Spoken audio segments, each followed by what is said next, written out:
Salut les héros, j'espère que tu vas bien. Si tu as envie d'avancer vers une vie qui t'inspire, si tu as un rêve à réaliser,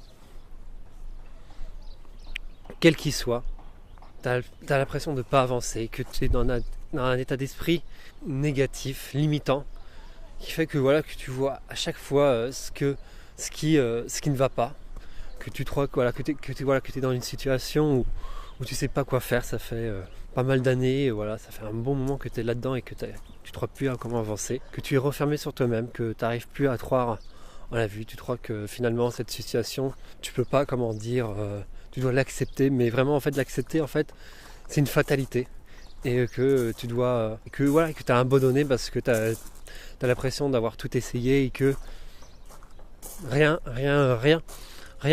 quoi que tu fasses en fait, ça n'a jamais porté ses fruits. Première chose en fait à travailler, selon moi justement, pour pouvoir changer, c'est pas d'essayer de changer l'extérieur, mais de changer soi-même.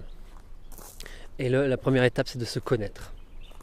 La connaissance de soi, pour moi, c'est vraiment la base pour pouvoir avancer vers une vie qui t'inspire. Parce que souvent, on se définit, on laisse les autres nous définir qui on est. Et surtout quand on est différent, souvent, les autres nous a étiqueté plein de termes comme ça, qui sont souvent péjoratifs.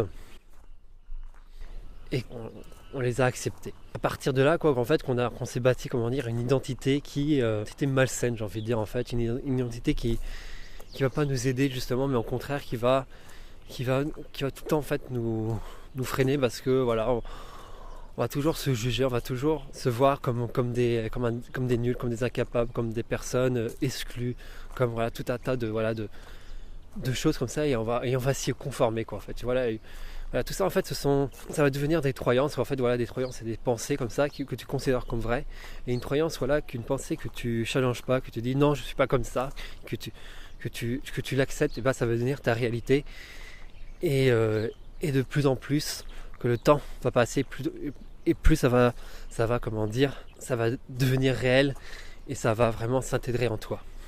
Donc c'est pour ça qu'il faut vraiment se préserver de ça, posant vraiment la question qui je souhaite être réellement, quel héros je souhaite être réellement, quelle personne, parce que pour pouvoir réaliser son rêve, il faut devenir un héros. Moi, c'est toujours été ma croyance justement d'enfant, c'est que la seule personne capable de réaliser un rêve tout en restant soi-même, tout en restant aligné, c'est un héros.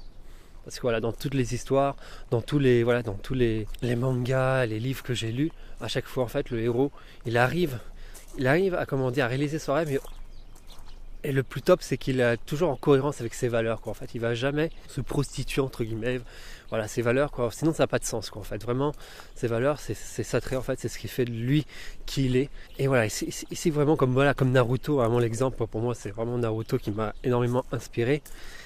Et si lui, il devient Hokage, mais qu'il respecte pas ses valeurs, c'est-à-dire qu'il sauve pas ses amis, qu'il protège pas son village, qu'il n'est pas là pour aider son prochain, ça n'a pas de sens pour lui c'est pas la peine qu'il devienne Hokage c'est déjà rechercher des valeurs.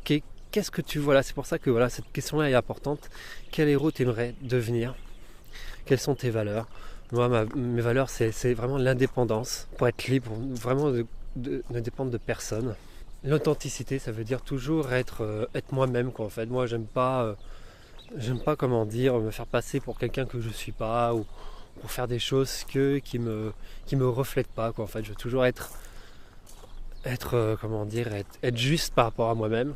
Et une autre valeur aussi, c'est le fun, c'est l'émerveillement, tout ça vraiment toujours voir les choses de la plus belle des façons toujours voir les choses, la valeur en chaque chose et de m'amuser, et vraiment de toujours rester cet enfant que je suis. Donc faire un travail sur toi et de te connaître, ça va permettre justement de te débarrasser de cette identité par défaut, parce que au départ on ne sait pas qui on est, donc du coup par défaut on laisse les autres nous définir.